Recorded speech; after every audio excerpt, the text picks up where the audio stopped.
Hey, what's going on, guys? It's Walk Escape here, and I need a few minutes of your time today to talk about something rather serious. It's what I would probably consider the single greatest concept for a gameplay loop to ever glance the mind of a mere mortal, and it goes a little something like this. Enter a bank, withdraw 27 logs, exit the bank, find somewhere nice, straight long line that you can get set up, click on your logs, click on your tinderbox, wait, repeat 27 times, go back into the bank, and get another inventory. That's right, this was the concept for original firemaking, and it was pure bliss. Now, if you're thinking there's not quite enough variety in there for me, I understand, and our original brilliant founders did come up with a solution there. It goes a little something like this. Normal to oak to willow to maple to yew to magic. Perfection. Every 15 levels, you get to change the color of the pixels on the log that you're lighting on fire, but absolutely nothing about the core gameplay loop changes. It stops you from being overwhelmed by too much stimulus, and it's the perfect balance. All you have to decide in firemaking is which of your sickest outfits you want to show off to everybody around you. The greatest efficiency gain in this skill was the revelation that you could move your tinderbox to the middle of your inventory and cut down on the space it takes to drag your mouse. Now that's sweat gameplay.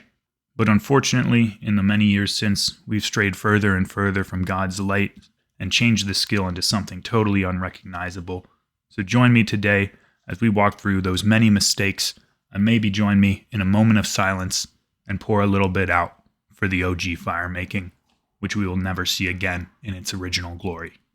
So let's take a look at the first crime here, and as is the case with all tyranny, the erosion started off slowly, so we barely even noticed it.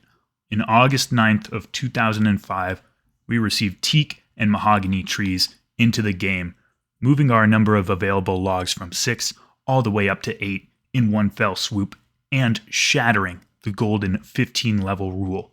Now, there's a new most efficient way to train at level 35 and level 50. What the hell is that all about? Plus, this is before construction was even out, so people weren't buying these up for anything other than burning. It was a big tragedy, but it was nothing compared to what was to come over time. Now, this next one is a classic example of something that seems harmless on the surface, but it's why us players need to keep our guard up, because February 20th, 2006, we let a major update slip by under the radar.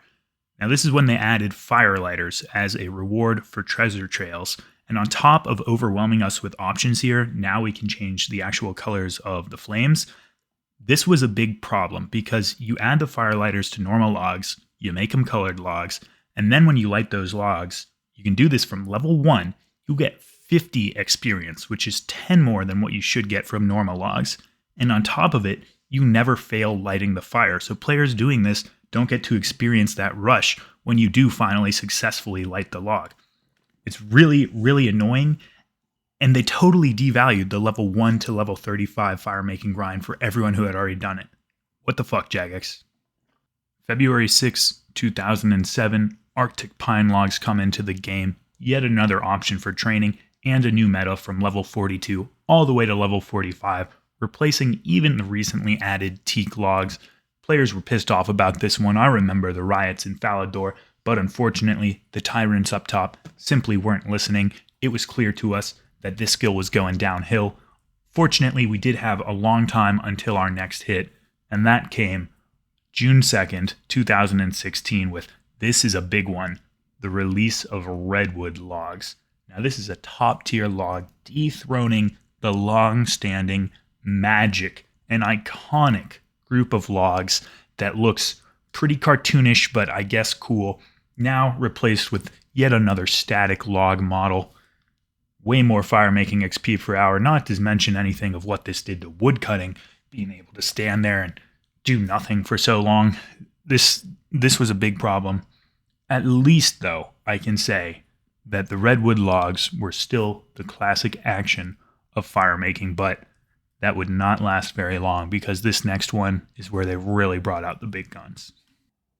You probably see this one coming, but September 8th, 2016, a dark day in the history of firemaking. It's when we got the Wintertodt Wintertodt. No one knows how to say it, and frankly, I don't care because it doesn't have enough respect from me to know where to begin with this one.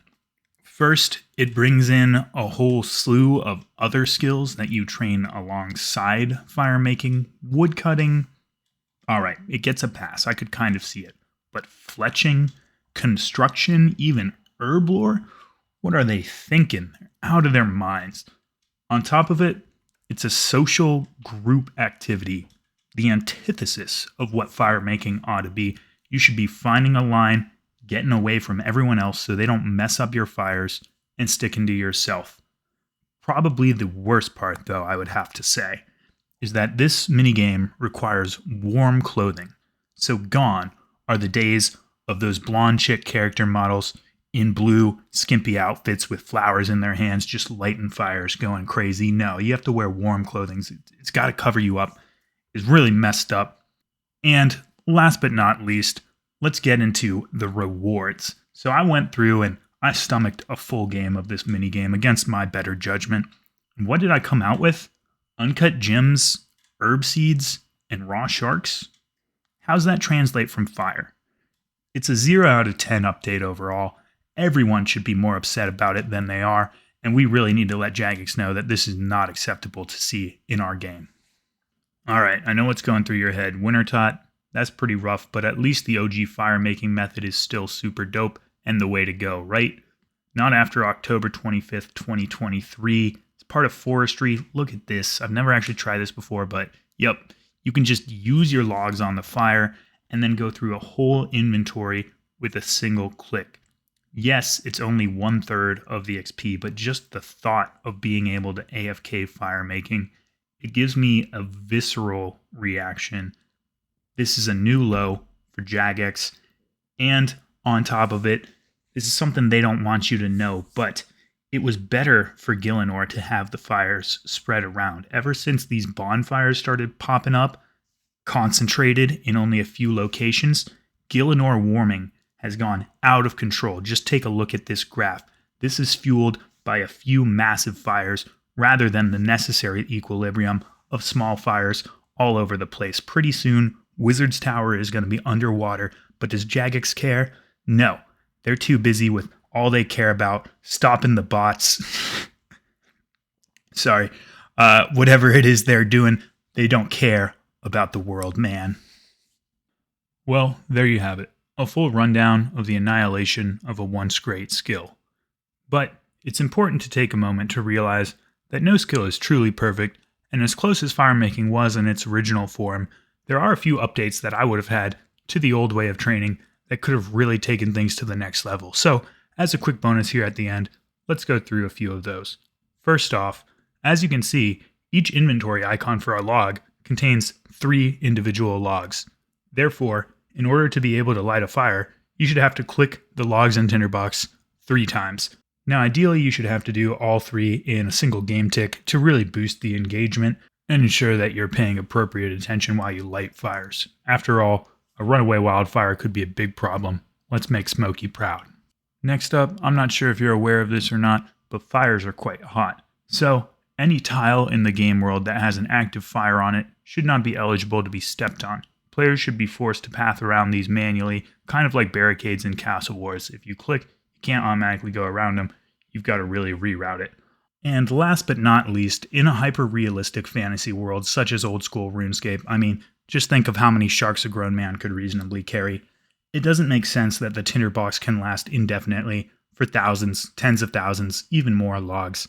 So I propose that every 5 to 10 fires lit, the tinderbox should be destroyed, and the player character should be damaged for a random roll between 1 and 69,000 hit points. That's all I have for you guys today. Thank you for joining me on this chronicling of the downfall of firemaking, as well as hearing out my ideas to improve the skill. If you have any of your own, please let me know about them down below. I'd love to hear what you guys think. Thanks for watching as always, and I'll see you in the next one.